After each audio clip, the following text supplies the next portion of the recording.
galateeffanna maqaan isaa eebbifamu. Information baay'ee argattanii asitti tarii baay'ees dadhabdaniittu ta'a. Daqiiqaa yartuu fudhadhaa. Mee hundumti keenya naqa tokko kaanee dhaabannee sagalee Waaqayyoo gabaabaatti dhageenye gara kennaa qulqulluutti darbina. Yoon jalqaba dubbisa dhageessaniitu kutaa yartuu keessaa dubbisa wangeela Luqaas boqonnaa 9 tarii namoota dhagayyoo jiraattan boqonnaa 9 lakkoofsa 51 jalqabeen amma 56 duwwaatti dubbisa mootummaa isaa hin dubbisu. Luqaas 9:51 jalqabee akkas jedha. Yeroo gara Waaqaatti ol ba'uu isaatti dhiyaannaan Yesuus Yerusaalem dhaquudhaaf murtoo godhee ka'e. Ergamoonni warri of dura erge iddoo isaa qopheessuudhaaf ganda warra Samaariyaa tokkotti galanii namoonni ganda Samaariyaa garuu Yerusaalem dhaquudhaaf murtoo gochuu isaa waan dhaga'aniif isa simachuu didan. Bartoonni isaa Yaaqoobii fi Yohaannis kana yommuu hubatan yaa Gooftaa akka Eliyaas godhe Ilbiddi waaqarraa bu'ee isaan hafitu jennee akka jarreen kanatti waamnu hin barbaadda jedhanii. Yesuus garuu gara isaaniitti garagalee isaan ifatee hafuura attamiitiin akka geggeeffamtan hin beektanii ilmi namaa jireenya namaa balleessuu fi hin dhufne oolchuudhaaf malee jedhee. Kana booddee darbanii ganda biraa dhaqan. Ameen.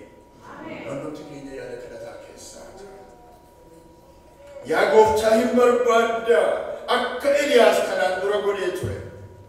Abiddi waaqarraa dhufe jaratti warra jibbinoon warra nu tuffatti kana akka inni fitu goona hin barbaadda.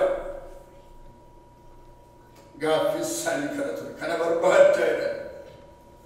Deebii Yesuus Kiristoosis dhageessaniitu. Waaqayyo ganama kana kan nutti dubbatu. Daqiiqaa yartuu keessatti Waaqayyoon kadhanna.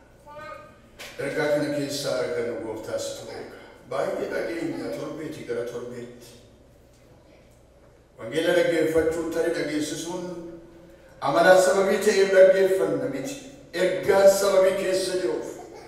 Jireenya namaatiif barbaachisa sababii ta'eef ergaan kee har'a ganama kanas gara maaddii jaalalaaf tokkummaa kanatti utuu hin dhiyaatin akka inni nutti dubbatuuf si kadhanna.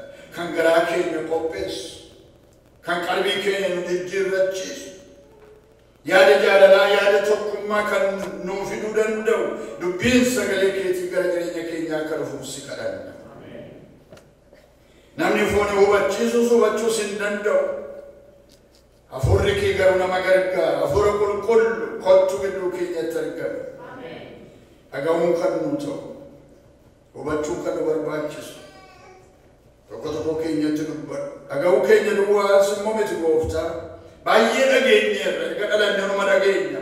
Erga gara wangeelaa dhufne numa dhageenya, numa dhageessifna. Rakkinni keenya inni guddaan ittiin jiraachuu dadhabuudha. Sarageenyaan mootii jiraachuu akka dandeenyu ammas hafuurri qulqulluun akka nu gargaaru si kadhanna.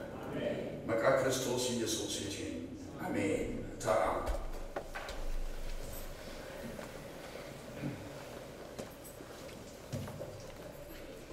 Akka Eliyaas abidda waaqarraa buusee isaan fixe nus jarreen warra nu simachuu didan kana irratti waamnu abidda jedhanii gaaffii gaafatan.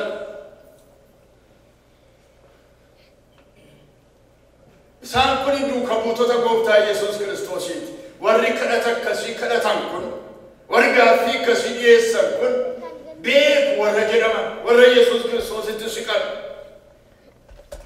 Warra guyyaatii gara guyyaatti isa argan. Yeroo inni araara buusu, yeroo inni barsiisa kennu, yeroo inni cubbuu dhiisu, yeroo inni jaamaa banuu du'aa kaasu hundumaa warra argan. Isaantu gaaffii akkasii Kiristoosiif dhiyeesse. Abidda isaanitti waamnu maaliif nu tuffatti attam nu simanne attam ulfina nuun kennine warra Samaariyaa abiddatti waamnu xabi isaanaa godhu isaanaa fixu. Waan isin dinqu akka nama baay'ee dhagaa turan Yesuus Kiristoos irra. Ergaa Yesuus Kiristoos barsiisa isaa baay'ee dhagaa turan. Keessumaa lallaba gaararraa dhaggeeffataa turan. Lallaba gaararraa waa'ee dhiifamaa, waa'ee jaallachuu, waa'ee diina jaallachuu, waa'ee kadhata gooftaa, waa'ee kennu, waan garaa garaa irratti isaan ni barsiise. Hunduma akka ta'utti warra dhaggeeffatanii.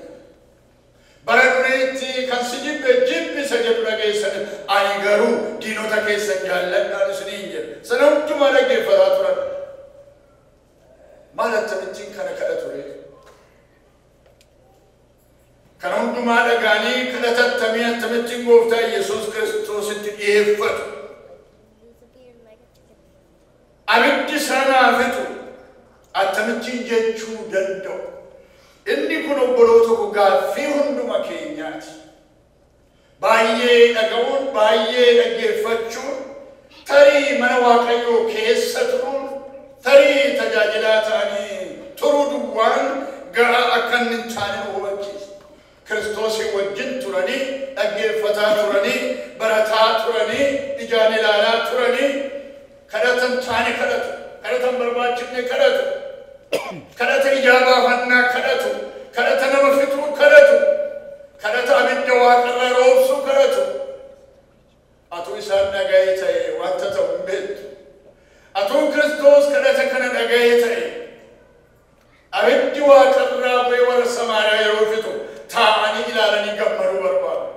Shookiraatika akkas ishee godhe. Maaliif nu tuffatte? Maaliif nu didde? Maaliif nu simanne? Kana kaanui awoon nu harka jira, gooftummaan nu harka jira, abidda buusuu dandeenya. Nu sodaadhaa warri haftaniyyuu. Ollaan sodaadhaa, biyyi sodaadhaa, ulfina nuu kennaa, nu simadhaa jechuu barbaadaniiti ta'a. Ani hin beeku. Abiddi waaqarraa roobee utuu isaan fixe ta'e nama meeqatu keessatti dhuma? Nama meeqatu du'a? Inni waa'ee simannaa sanaa beekus inni hin beeknes, inni mana isaa jirus jaarsi jaartiin ijoolleen dargaggoon meeqa keessatti dhuma? Kadhata hamaadha. Kadhata namni Waaqayyoo kadhachuun isaan taane. Waammata namni Waaqayyoo Kiristoositti dhiyeeffachuun isaan taane. Kadhata akkasii kadhata. Garaa hamaa. Garaa ijaa baafachuu barbaadu. Garaa aariisaa isa kaan fixeetti gammaduu barbaadu. Inni kaan yeroo dhumu ibiddaan yeroo gubatu isa gammaduu barbaadu kadhata akkasiiti. Kadhati kun kadhata hamaadha. Yaa gooftaa akka Eliyaas godhe ibiddi waaqarraa bu'ee isaan hafitu jennee akka jarreen kanatti waamnu hin barbaadda. Hin barbaadda jarreen kanatti waamna. Amma isaan gooftaa isaanii gargaaruu barbaadu. Ulfina isaa eeguu fi barbaadu. Maal attamsi simachuu didu jarri kun? Biyyi lafaa si simachuu turre jira. Maaliif didu warri Samaariyaa? Maaliif didu? Warri Samaariyaa rakkina mataa isaanii qabu. Warra Israa'elootaa wajjin, warra Yihuudootaa wajjin walitti dhufeenya gaarii qaban seenaa bara dheeraa keessatti. Saba wal maka ormaa wajjin, cubbamootaa wajjin saba wal makata jedhamanii ilaalamu. Isaan keessa darbuuf ka'e karaa kan biraa naanna'anii adeemuun hin danda'ama. Yesuus Kiristoos waan godhu hundumaatti akeekaa wajjin godha. Wanti dingata ta'u hin jiru. Mana cubbamootaa mana warra qaraxxuu yommuu dhaqu qaraxxoota achitti wal gahu. Achitti hojii hojjeta. Achitti hojii isaa hojjeta. Hojii wangeelaa, hojii fayyisuu, hojii cubbuu dhiisuu achitti hojii isaa hojjeta. Iddoo kanattis akeekaan keessa darbuudhaaf ka'e jedha. Warri Samaariyaa sun immoo Yerusaalemiin dhaqaa jira. Mana diinota keenya, magaalaa diinota keenyaa dhaqaa jira. Maal isa simanna qaba? Diinota keenya wajjin kan walii galu. Nu isaan hin jaallan. Maal Yerusaalem kun? Warri pilgrims warri jedhaman jiru waggaatti dhaqan Yerusaalemiin kan ilaalan achitti kan sagadan akkuma barammaa ta'aa jiru. Isaanii haaraa miti namoota Yerusaalemiin dhaqan isaan keessa darbu arguu jechuun haaraanitti argaa turan baay'ee keessumsiisaa turanis ta'a nagadaniirus ta'a warra karaa deeman kanarraati. Yesuus Kiristoosis yeroo inni gara sana adeema Yerusaalemiin dhaqa malee isin gidduu turuu dhufe miti. Tarii jedhamuusaa yommuu dhaga'anii hin gaddan. Maal diinota keenya tajaajila? Maal diinoti keenya karaa isaa ulfina argatu? Akkuma warra bartoota Gooftaa Yesuus Kiristoos isaanis jibbi keessa guutee jira. Hinaaffaan keessa guutee jira. Obboloota kadhati nuyi kadhannu hunduma isaatu dhaga'ama jennee yaaduun nurra hin jiru. Kadhati nuyi kadhannu filterdii ta'a. Biratti Yesuus Kiristoos biratti hafuura qulqulluun filterii godha hin calala. Isa ta'uu isa hin taane keessaa baasa. Isa nu gargaaru isa nu gargaaru addaan baasa. Malee hunduma isaatu nuu kenname waan baay'ee miidhamne jedhee yaada. Waan baay'ee kadhanneerra, waan baay'ee hawwineerra, waan baay'ee barbaanneerra, waan hawwine waan barbaanne hunduma isaa garuu hin arganne. Sababiin isaa nu gargaaru. Waan nu barbaachisu hin barbaachifne inni beeku Gooftaa Yesuus Kiristoos addaan baasa. Deebii Gooftaa Yesuus Kiristoos yoo ilaaltan isin dinqa. Kadhata kanarratti deebiin ni kenna. Lakkoofsa 55 irra kan jiru ilaala. Yesuus garuu gara isaaniitti garagalee isaan ifate.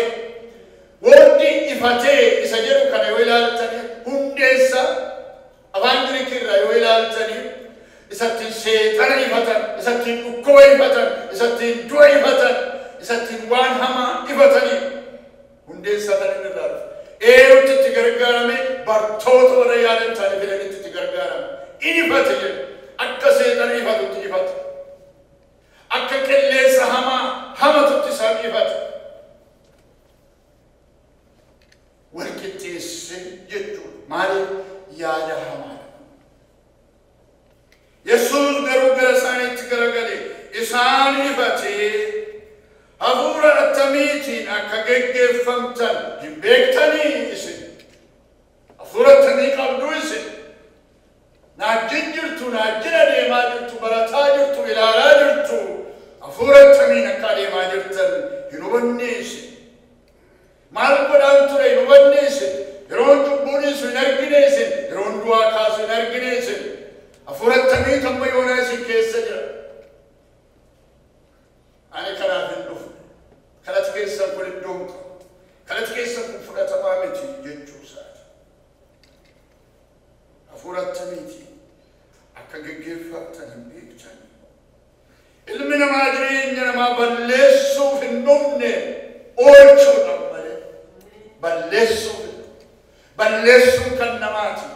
Nama isa cubbuudhaan guute, hinaaffaan guute, jibbaan isa guute kan namaati malee kan Yesuus Kiristoos miti. Kan Waaqayyo isa jaallatu miti. Waaqni keenya nu oolchuu barbaada. Kadhatan barbaade diinota keessan irrattis yoo kadhattan isin hin dhaga'u. Israachuu guddaa. Yoo irratti kadhattan isin abaluun maaloodhaa ajjeesuu jettan isin hin ajjeesu. Abaluun maaloo idduma sanaa naa kaasuu jettan isin hin kaasu. Abalumaan waldaa keessatti naannoot koominitii keessatti arguun barbaade koo duraan haafuu yoo jettan isin hin fuudhu. Kadhata hamaadha waan ta'eef. Hafuura jaalalaa qabna. Hafuura balleessuu hin qabnu. Hafuura isa kan biraa miidhuu hin qabnu. Hafuura isa kan biraa gadi qabu hin qabnu. Hafuura jaalalaati. Ada waldaa kiristaanaa keessa iddoo baay'ee hafuurri jaalalaa, hafuurri tokkummaa, hafuurri walii dhiisuu, hafuurri irra walii darbuu kun baay'ee xinnaataa jira. Gadda guddaadhaan dubbanne isa kana. Waan nurraan eegamne, waan nu hin barbaanne, waan Kiristoos nurraan eenne, waan Kiristoos nu hin kenninidha. Inni kun kan biyya lafaati, kan fooniiti, kan hafuura qulqulluu miti. Ada waldaan kiristaanaa rakkina garaagaraa keessa kan isheen gargar baatu, kan isheen wal jibbitu, kan isheen wal irratti hamaa odeessitu. Hafuura isa kam inni hamaa kan keetii barbaadu, hafuura qulqulluudha. Kufaati isa tokko inni barbaadu, diigamuu isa tokko inni barbaadu, miidhamuu isa tokko inni barbaadu, dhukkubsachuu isa tokko inni barbaadu, gaddeebi'uu isa tokko inni barbaadu. Hafuura isa qabu. Hafuura qulqulluudha. Ofii keessan qoraa ilaalaa. Yaada keessan keessatti, qalbii keessan keessatti guddachuun isa tokko, jabaachuun isa tokko isin danqaa jira yoo ta'e hafuurri keessan irratti yaada, irratti yaada, gara maaddiyanaatti yeroo dhiyaatu. Isa tokko yeroo inni ol siqu, yeroo inni guddatu, yeroo inni jabaatu, yeroo inni karaa hundumaatiin jireenyi wal isaa qixxaatu maaltu nutti dhaga'ama? Hafuura isa akkamiiti kan nuyi duukaa bu'aa jiru? Kanaaf Gooftaa Yesuus Kiristoos gaaffii hin beektanii jedhee gaafata. Hafuura kamiin geggeeffamaa jirtu isin hin beektanii? Har'a gaaffiin kun kan koof kan keessa. Hafuura isa kamiin geggeeffamaa jirtu? Maybe a simple answer naa kennuu dandeessu. Maal gaaffii maalii qaba? Hafuura qulqulluudha kaa waldaa keessa jira miti, macaafa dubbifadha miti, kadhatan godhadharee miti. Bartootiitu akkasuma turan. Isaan immoo nu caalaa, isaan immoo isin caalaa, isaajjin adeemaa turan. Garantii miti kun. Isaajjin adeemaa turan. Ilaalaa turan dinqiin hojjetu. Nus waldaa kiristaanaa keessa jira. Eeyyee torbeeti gara torbeetti dhageenyaa hin dhageessifna. Hin faarfannaa hin faarfachiifna. Waan baay'ee keessa tajaajilla. Garuu amma yoonaa hafuurri dukkanaa sun, hafuurri jibbaa sun nu keessaa jira moo yookiis hin jiru? Dhuunfaa keenyatti gurguraatu beeka. Kan inni nurraa mul'atu garuu alatti kan inni argamu garuu yeroo isa tokko jibbiin, yeroo isa tokko dubbisuudhin, yeroo isa tokko bira dhaquudhin, yeroo isa tokkoon oolnu alatti yeroo inni mul'achuutti qabu hin argina. Hafuurri inni kam akka nu keessa jiru ilaaluu dandeenya. Hafuura hamaa sana kan iddoo gadhiisisuu danda'u hafuura qulqulluu duwwaa. Bara ijoollee turre macaafa tokko jira. Yesaw libbi jedha afaan Amaariffaan caafame. Garaa namaa iddoo lamatti hiramee jiru agarsiisa. Suuraa garaa garaa irra kaa'anii yeroo diinni dhufe garaa namaatti gala. Bifa bineensa garaa garaa qabatee garaa namaatti yeroo inni adeemu dhaqee yeroo inni teessoo dhaabbatee keessa taa'u agarsiisa. Amma hafuura qulqulluutu waaqarraa dhufa. Yeroo hafuurri qulqulluun dhufu sana immoo inni teessoo isaa dhaabbate. Bifa bineensaa garaa garaatti ni fakkeeffame. Yeroo inni iddoo isaa gadhiisee keessa yaa'uutti qabu agarsiisa. Amma macaafa sun namni macaafa kana argitan nama meeqa jiru? Baay'een keessan argitanii.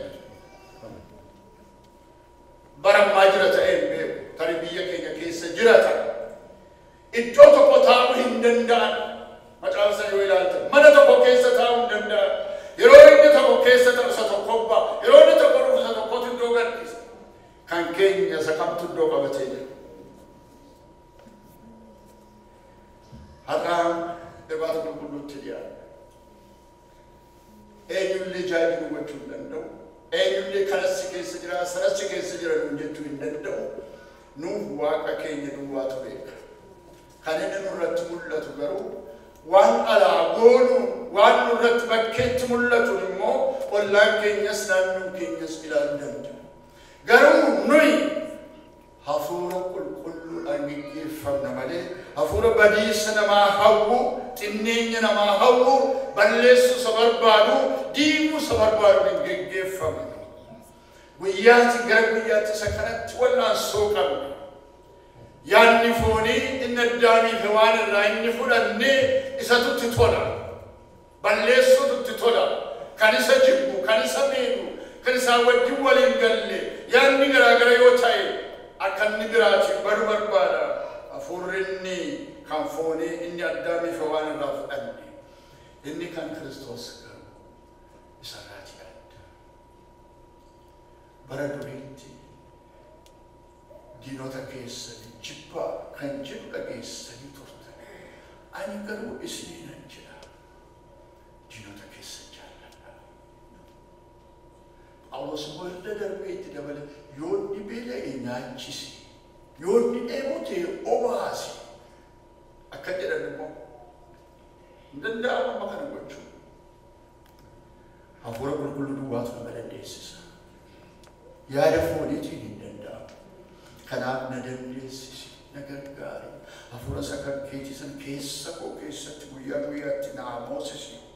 Hafuurri inni hamaa na yaachisu. Inni karaa adda addaatiin ani hin barbaadne akka hojjedhu barbaadu. Narraa haa fagaatu.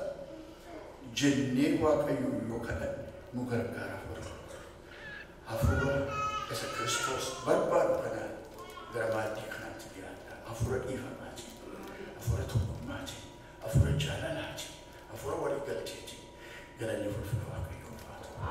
Kadhanna. Hafuura nuu kenniteetta, hafuura jiraataa. Hafuurri jiraataa inni kan keetii nama dhaaba. Baay'een hafuura jiraataa sana sababii qabaataniif diinota isaanii mo'ataniif lolaan mo'atan miti. Mi'a lolaa hin qaban akka duwwaa deemaa turan wangeela baatanii. Inni isaanii wajjin dhaabatee lolu garuu garaa isaanii yaada isaanii keessa inni argu. Isaaniin geggeessee gargaaree mo'icha isaan agarsiisa. Kanaan wangeelli nu bira ga'e. Wangeelli kan jaalalaati. Mana kee keessa jaalalatu jira. Tokkummaa jira. Dhiifamatu jira. Araaratu jira. Nuyi warri isa keessa jirru isa labsina. Waa'ee nagaa labsina. Waa'ee dhiifamaa labsina.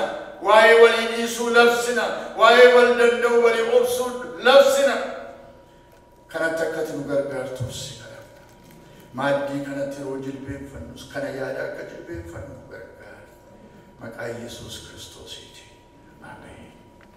Hundumti keenya kaalee dhaabannee faarfannaa kana faarfataa kennaa qulqulluutti dhiyaachuudhaaf walii wajjin